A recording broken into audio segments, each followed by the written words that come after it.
Live from the National News Studio, Sri Lanka.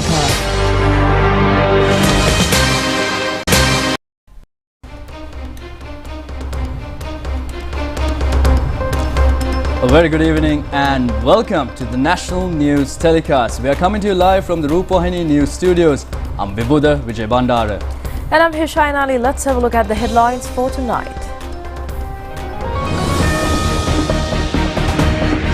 A ferocious earthquake occurs in Myanmar. 100 are feared to be dead. 81 trapped in Thailand. Prime Minister Narendra Modi visits Sri Lanka on the 4th of April. The New Year discounted food packs given to 800,000 families on the Aswasuma waiting list. The suspect of the Anuradhapura hospital incident was identified at an identification parade. People have new hopes over the Kalani Valley train. 2 protesters of the Inter-University Students' Federation remanded, 25 released on bail.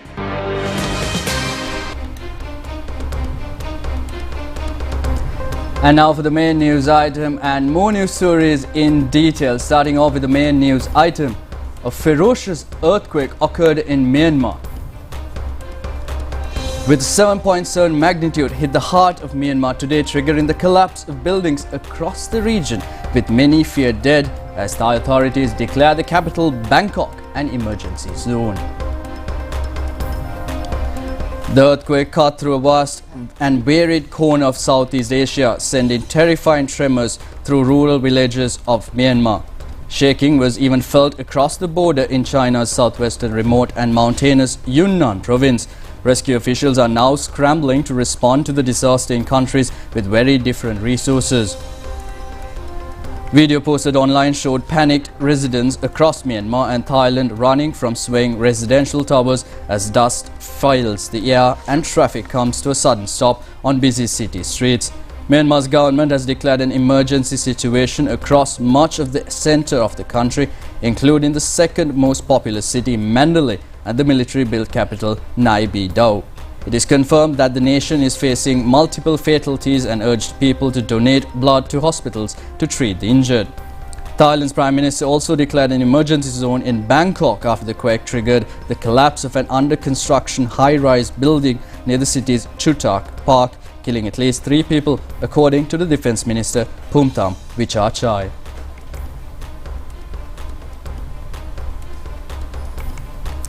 Most certainly, it's such a shocking situation in Myanmar right now. And speaking of the same, Vibhuda, now to provide more insight on the matter, we have Mr. Prasad Damgarge, our senior journalist. Mr. Prasad, what is the latest update on the ground as of now? Actually, by all means, it's a monstrous earthquake. It's a ferocious earthquake. And Hesha, we can draw some parallels between this earthquake and earthquake happened exactly 2 years ago, back in February 2023, in near the Syria-Turkey border. So there are many similarities between these 2 earthquakes. The power of this earthquake, 7.7 magnitude of Richter scale. The Turkey-Syria, it's very, very close, 7.8 magnitude of Richter scale. So, and at the same time, the devastation, Turkey-Syria earthquake destroyed a land area of very similar to the size of Germany, more than 350,000 square kilometers. And this earthquake, the death toll of that earthquake was over 53,000. Now, when we take this earthquake, still we don't know the real devastation, real damage, but we can have kind of an, we can estimate in some way about this devastation, because earthquake happened here near Mandalay. The epicenter was at Sagaing in the central part of Myanmar. So lot of reports we received from Myanmar, but there's a problem in Myanmar because we know there are some political situations, and the Myanmar government is a military government. So according to the media, Western media, there are certain gaps of information coming out from Myanmar. But anyway, now as the latest update, Myanmar government announced a death toll of 144 deaths, and at the same time in that report it's mentioned that over 700 people got injured, but it's only a preliminary report, so we can expect more damages when we consider the power of this earthquake. Now so most of the devastation we could expect in the central part of the Myanmar, close to Mandalay area, and but most of the visuals we saw from social media, in mainstream media, are from Thailand, Bangkok city. Building under construction was collapsed, and still there are 81 construction workers inside that building. There's no report about their fate. Still the rescue workers are trying so hard to reach them, but there's a big question about their safety in that issue. But when we consider the distance between two areas, the distance between Mandalay and Bangkok is over 1000 kilometers, exactly 1030 kilometers. So earthquake happened in Mandalay, but buildings in Bangkok get collapsed. And we got some reports. There are in Bangkok the one main building, tall skyscraper under construction, it was collapsed, and there are many more buildings got damaged, and especially we saw one video from a hotel. The rooftop, the water of the rooftop swimming pool got spilled during the earthquake, and the worst situation is aftershocks. Still we got reports from Bangkok even short while ago. There are many aftershocks following the main earthquake. So that's the main culprit at the moment, because from the main earthquake buildings got damaged, but these aftershocks, they are also powerful, sometimes more than magnitude of 5 in Richter scale. So they are also powerful. They can cause more damages to those buildings that got already damaged from the main earthquake. So that's the situation. Still we are getting more and more information. We are seeking more and more information related to the whole disaster, and according to the media, all media institutions, mainstream media institutions, they are working round the clock to get information from this zone and to disseminate throughout the world. Thank you, Mr. Prasad. As you very rightly said, we cannot gauge the magnitude of the effect this has within the country in Myanmar, because it's still a developing situation. So as the situation unfolds, how do you think the expats, rather the Sri Lankans, are affected by this? Yes, actually in this evening, Ministry of Foreign Affairs issued a statement mentioning that there are no reports of any damages to Sri Lankans, and at the same time both embassies, embassy in Myanmar and embassy in Thailand, they are closely monitoring the situation, although they are also in, you know, kind of dangerous situation due to the aftershocks. But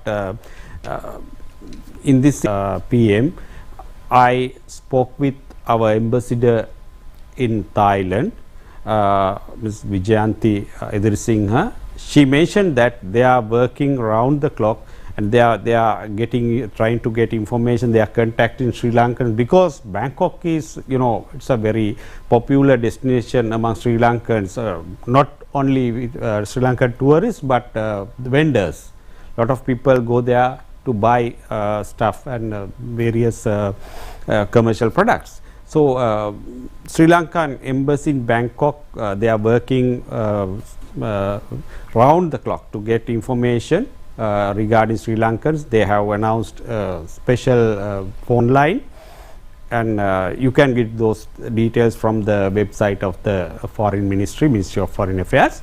And at the same time, they also extract information from Myanmar, and they are trying to get information whether Sri Lankans in Myanmar also got affected. But the area where this earthquake happened, Mandalay, it's not a very popular destination among Sri Lankans. So we cannot expect much damages to Sri Lankans, but you know, we expect the safety of all citizens, all our citizens during this difficult time. Thank you, Mr. Prasad, very much. Vibhuda? Yes, thank you so much, Mr. Prasad, for bringing those updates. That was senior journalist Mr. Prasad Dodango Dage, bringing you the latest updates from the situation currently taking place in both Myanmar and Thailand. And now for more news, moving on, Indian Prime Minister Narendra Modi will arrive in Sri Lanka on the 4th of April for an official tour. And this tour has been organized under the invitation of President Anura Kumara Dissanayake, and this is the 4th tour to Sri Lanka by Narendra Modi as the Indian Prime Minister. During this tour, several agreements on strengthening the bilateral and launching the Sampur power plant project will be signed. Following the BIMSTEC summit in Bangkok, Prime Minister will travel to Sri Lanka from 4th to 6th April for a state visit on the invitation of President Anura Kumara Dissanayake of Sri Lanka. You would all recall that President Dissanayake had visited New Delhi in December of 2024 on his first overseas visit after taking office as president, and now Prime Minister Modi is returning this visit by becoming the first foreign leader to be hosted by President Dissanayake in his capacity as President of Sri Lanka. His visits, coming as they do in close succession, reflect the importance that both countries, India and Sri Lanka, attach to their bilateral relations. This will also be Prime Minister's 4th visit to Sri Lanka during his tenure in office. He last visited Sri Lanka in 2019, as you might recall. That was as a mark of solidarity after the Easter Sunday terrorist attacks in Colombo. The India-Sri Lanka relationship is one that is rooted in deep civilizational links based on shared ties of history, religion, culture, and strong people-to-people ties, as well as in the modern era, very close economic, cultural and technical partnership. Insofar as the elements of the visit are concerned, the Prime Minister will arrive in Colombo on the evening of the 4th of April. There will be a ceremonial welcome there, and the following day, the 5th of April, will be the main day of engagements in Colombo. Prime Minister and President will hold official discussions. They will together dedicate several projects that are being built with Indian assistance in Sri Lanka, and will also witness the exchange of several MOUs pertaining to, as I said, energy connectivity, digitization, defense, health and multi-sectoral grant assistance. The two leaders will also witness the virtual groundbreaking of the Sampur solar energy project. This is in many senses going to be a milestone in the bilateral partnership. The Prime Minister will meet with other political leaders in Sri Lanka during his stay in Colombo, and the President will also host a state banquet in his honor. The following day, on April 6, President Dissanayake and Prime Minister will travel together to the historic city of Anuradhapura. They will pay their respects at the Jayashri Mahabodhi temple there. As you would all be aware, this temple holds a rather special significance in the India-Sri Lanka Civilizational Partnership. And during the visit to Anuradhapura, the two leaders will also inaugurate two India-assisted projects in Anuradhapura, and the Prime Minister will leave for home later on the 6th of April. In order to reduce the cost of living and guarantee food security during the upcoming Sinhala and Tamil New Year, Lanka-Bangladesh will offer discounted essential food item packs to 800,000 families who are currently on the Aswasma Welfare Benefit Scheme waiting list. Accordingly, the relief pack containing essential food items valued at 5,000 rupees will be available at a 50% discount, allowing eligible recipients to purchase it for 2,500 rupees.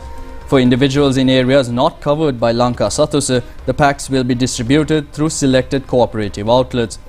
This exclusive discount is offered to 812,753 families who are currently registered on the Aswasama waiting list as eligible beneficiaries. The program will be implemented from the 1st of April to the 13th of April 2025, with a strict monitoring mechanism in place to ensure that benefits reach the intended recipients. The program, launched under the theme Satutin Satosin, is a joint effort by the Ministry of Finance, Food Policy and Security Committee and the Cooperative Retail Network. As the first Sinhala and Tamil New Year under the current government, this initiative aims to ensure that essential food items remain affordable and accessible for everyone, preventing shortages during the festive season. And moving on, the suspect who is alleged to commit sexual harassment to a female doctor in the Anuradhapura hospital was presented to identification parade, and the victim identified the suspect. Meanwhile, the suspect had told the chief magistrate that he wants to make a special statement in this connection. The suspect was produced before the Anuradhapura Chief Magistrate Nalaka Sanjeev Jayasuriya, and the parade was held at the magistrate's office room. Then the victimized doctor has identified the suspect, and later the suspect was produced before the magistrate again and ordered to be remanded until the 10th of April. During the hearing, the suspect has said that he wanted to make a special statement, and the chief magistrate had allowed his request. President Anura Kumara Dissanayake instructed the officials to expedite construction of the Meerigama-Kadawatha section of the Central Expressway. The President made these instructions at a meeting held with the officials from the Ministry of Transport, Highways, Ports and Civil Aviation, as well as the Ministry of Urban Development, Construction and Housing. The meeting was held at the Presidential Secretariat today. The meeting also focused on the Colombo Port Access Elevated Highway project, with deliberations on strategies to swiftly integrate its benefits into the national economy. Furthermore, the meeting also explored both short-term and long-term solutions to address associated challenges. Addressing the urgent need to mitigate traffic congestion in Colombo, discussions were centered on upgrading the railway system and standardizing bus and road transportation service. The implementation of a pilot project in the Colombo district was proposed as an initial step toward these improvements. Furthermore, discussions were held regarding the development of a multimodal transport hubs in Colombo, Kandy, Kurnagal and Moratuwa, aimed at improving urban mobility and streamlining public transportation. The meeting also included extensive discussions on identifying underutilized lands belonging to the Railway Department that do not contribute to the national economy and implementing proper management strategies to optimize their use. And in the meantime, Venerable Dr. Bellanvila Dhammaratana says that sacred veneration of the tooth relic is a significant opportunity for the people worldwide to understand the Sri Lankan culture and identity.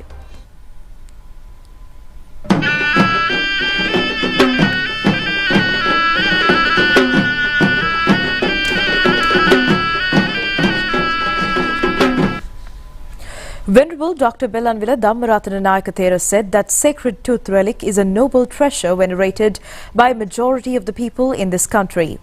A large crowd of people in the world are interested in not only worshipping the sacred tooth relic but also to view and to understand the cultural value entwined with the culture of the Sri Dalada Maligava. Many people from Buddhist countries regularly visit Sri Lanka to view the sacred tooth relic. However, this is a very rare occasion. Therefore, people must express gratitude to the President and the Mahanayakatheras of the Malvatta and Askariya chapters who pioneered for this event. This may cause happiness and enthusiasm within the people in the country.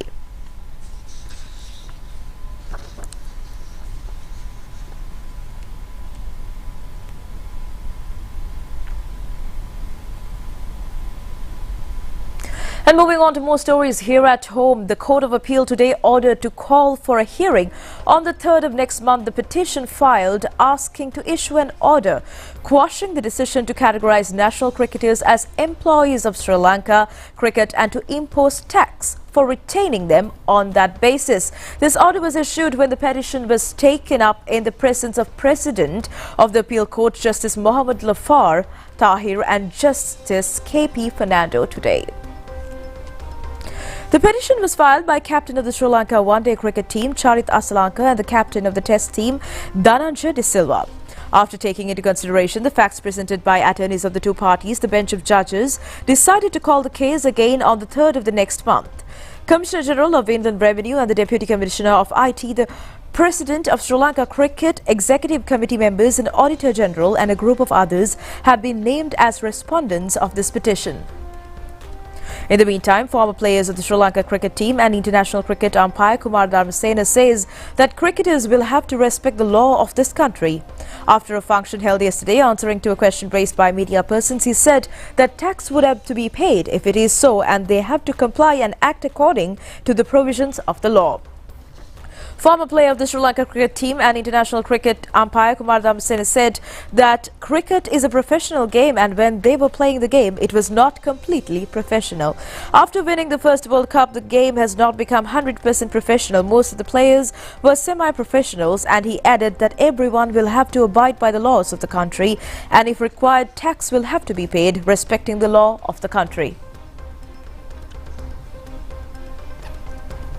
Moving on, more than 50 years have elapsed since the stoppage of Kalani Valley Railway line at Avisavela, which offered up to Opanayaka.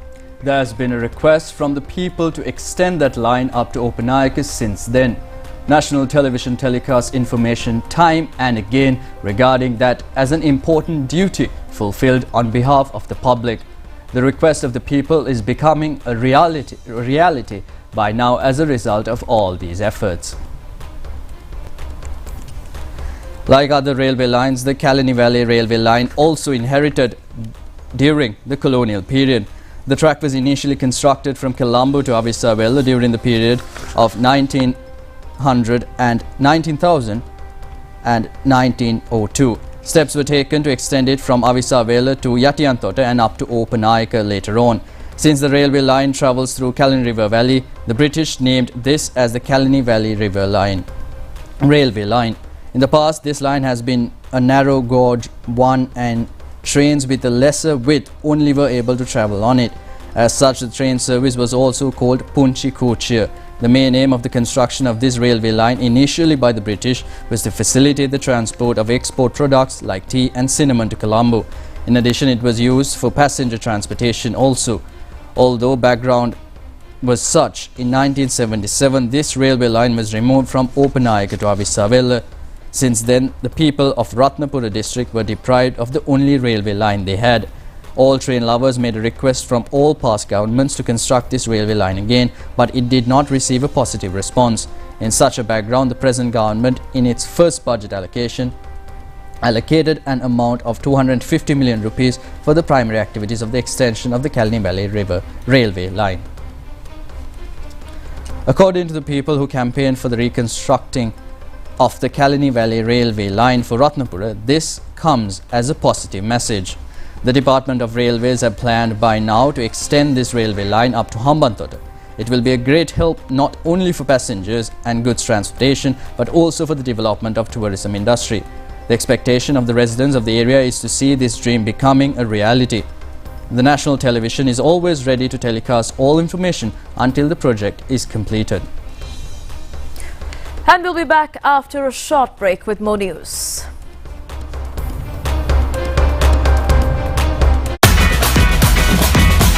Prima Kottumi, Fantamai. Ranna putan gas dekai walik bulan pas denai unge kare bottamai balanna hari lassanai Prima kottumi hot and spicy nava wasarak veva Live from the National News Studio, Sri Lanka.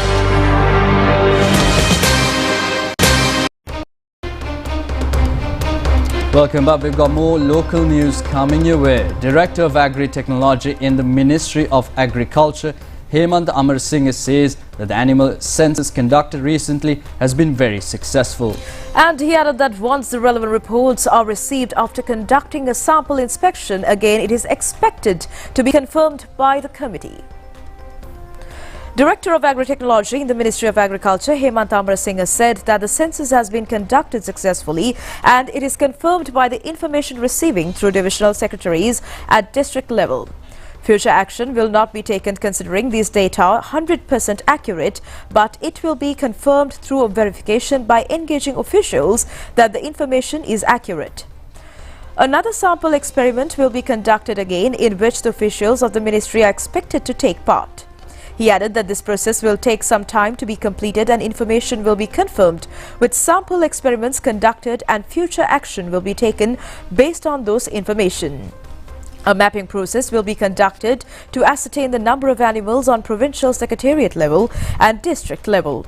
With the mapping, the government will be able to calculate the density of animals. The 54th anniversary of the Independence and National Day of Bangladesh was commemorated in Colombo recently. The High Commission of the People's Republic of Bangladesh in Sri Lanka celebrated the Independence and National Day of Bangladesh with a grand event at the Kingsbury Hotel in Colombo.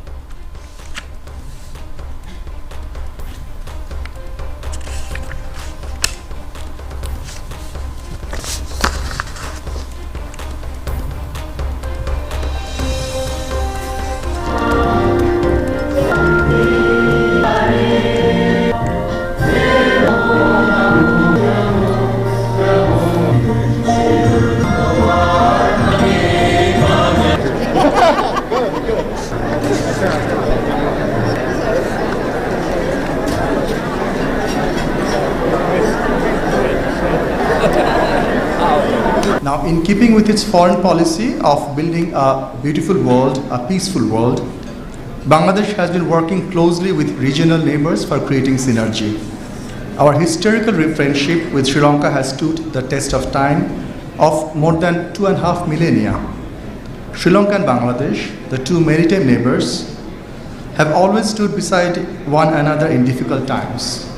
We share so many commonalities in our attires, cuisine, culture, language, and even physical appearances. The trade between the two friendly nations is on the rise steadily. Cooperation in the area of defense have always been very strong and is becoming even stronger. We have been exploring together newer avenues in the areas of shipping, taxation issues, exchange of academicians and students, and collaboration in the areas of sports and culture. We have a significant number of Sri Lankan nationals who work in Bangladesh, contributing to the economies of both the countries. Excellencies, dear friends, with the new governments that have recently taken over in the two countries, both the new governments being focused on pro-people and pro-planet policies, we are confident that the already existing excellent relationship between Sri Lanka and Bangladesh will reach newer heights in the coming days, months and years. I extend our warmest felicitation and the sincere best wishes to the government and the friendly people of Bangladesh as they solemnly celebrate this important occasion. Bangladesh and Sri Lanka enjoy a long-standing and friendly relationship deeply rooted in shared historical ties and mutual respect. It is with deep appreciation that Sri Lanka acknowledges Bangladesh's consistent support extended bilaterally as well as both at regional and multilateral fora during our challenging times.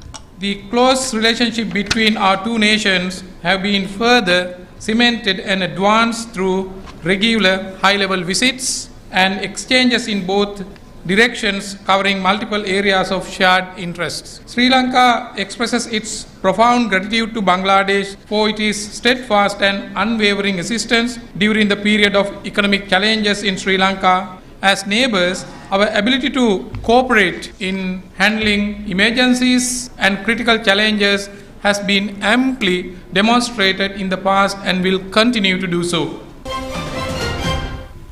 Sri Lanka Export Development Board says Sri Lanka has earned $1,382 million income last February through exports.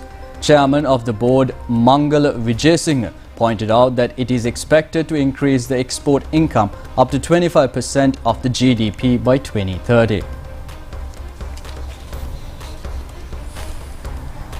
During the February, export income of the goods category is $1,056 million and service sector has earned $326 million. The EDB says Sri Lanka could earn a sum of $2.7 billion in January and February this year. Goods sector has earned $2.1 billion while service sector has earned $621 million. Chairman of the EDB, Mangala Vijayasinghe, said that the board expects a 10% growth in the first quarter and 12% in the second quarter. By the third and fourth quarters, the expected target is 14%. Especially in the goods sector, apparel, rubber, tea, spices, electronics and marine products have marked a significant growth. There is also a revival in ornamental fish and beautification items. This will help increase the dollar income of the country. The board's monthly income target is $2,200 and $2,400 million. This is a good trend in the export economy. And moving on, 20 winners of the National Lottery's Board Jai Lottery were awarded with cheques amounting to 10 million rupees recently, and it was held at a ceremony in Mehevara Piasa of Ministry of Labour under the patronage of Minister Dr. Anil Jayanta. The newly introduced NLB Jai Lottery has created 90 winners of 500,000 rupees so far this year. Cheques were offered to 20 winners among the first set of winners. The National Lotteries Board has been able to create 41 super winners last year and 10 super winners and a super motor car as well as this year. The NLB contributes immensely for the development of the country for several decades, introducing Shamwasana, Jatik Sampata, Laksavan VIP and NLB Jaya lotteries. It supplies funds to the Shamwasana Fund in order to empower the workforce of the country. Secretary to the Ministry of Labour, S.M. Pietisar, Chairman of the National Lotteries Board and several other officials were present at the occasion.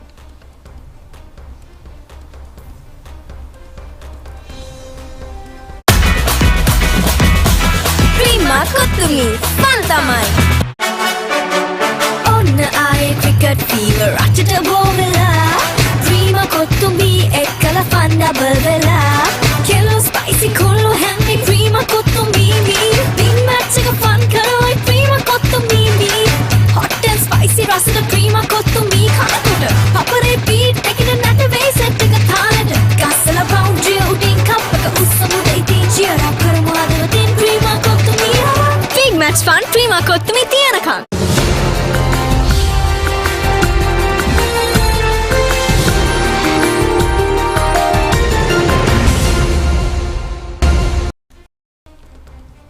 And now for news overseas. Australia's Prime Minister Anthony Albanese has called a national election for May 3rd, launching a 5-week campaign that is said to be dominated by cost of living pressures.